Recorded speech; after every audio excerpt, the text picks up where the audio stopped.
মাননীয় বিরোধী দলের নেতা একটি কথা বলেছেন, স্বাভাবিকভাবে রাজনীতিতে থাকে, উনি বলেছেন কুচিকাটা করার কথা রাজনৈতিক ভাষায়। হ্যাঁ, কুচি কুচি করা উনি বলেছেন বিভিন্ন বক্তব্যে বিবৃতির মাধ্যমে।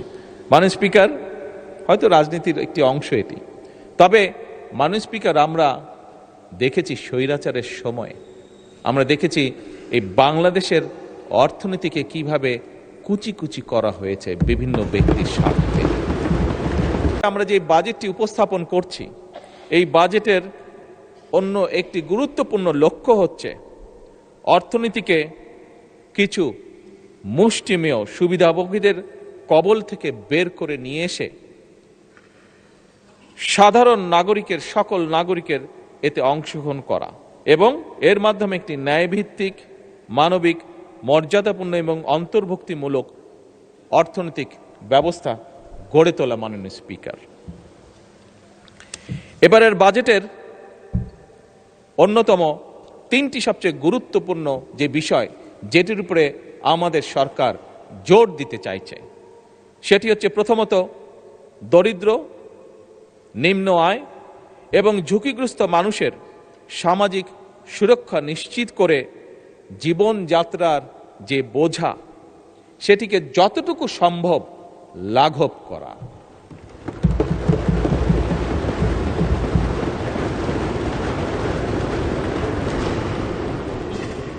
মাননীয় স্পিকার, মাননীয় বিরোধী দলের নেতা একটি কথা বলেছেন, স্বাভাবিকভাবে রাজনীতিতে থাকে, উনি বলেছেন কুচিকাটা করার কথা রাজনৈতিক ভাষায়। হ্যাঁ, কুচি কুচি করা উনি বলেছেন বিভিন্ন বক্তব্যে বিবৃতির মাধ্যমে।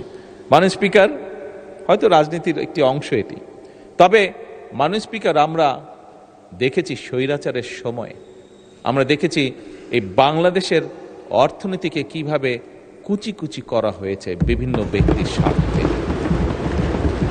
বিভিন্ন ব্যক্তি, বিভিন্ন হাউজের স্বার্থে এই অর্থনীতিকে কিভাবে কুচি কুচি করা হয়েছে।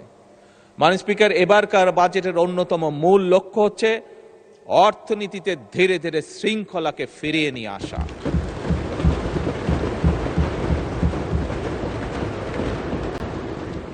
মাননীয় স্পিকার, অন্যতম তৃতীয় যে মূল লক্ষ্য এই বাজেটের, সেই লক্ষ্যটি হচ্ছে যা, মাননীয় স্পিকার, আপনি জানেন গত সপ্তাহে আমি দুটি দেশ সফর করে এসেছি, একটি মালয়েশিয়া এবং একটি চীন।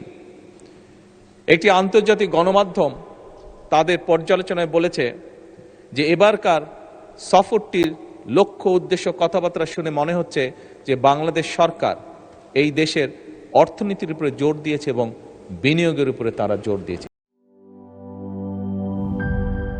ইউরোপ, এশিয়া, আমেরিকা, যেখানে যাই, বিশ্বের 145টি দেশে আজ ফ্রুটো পাই।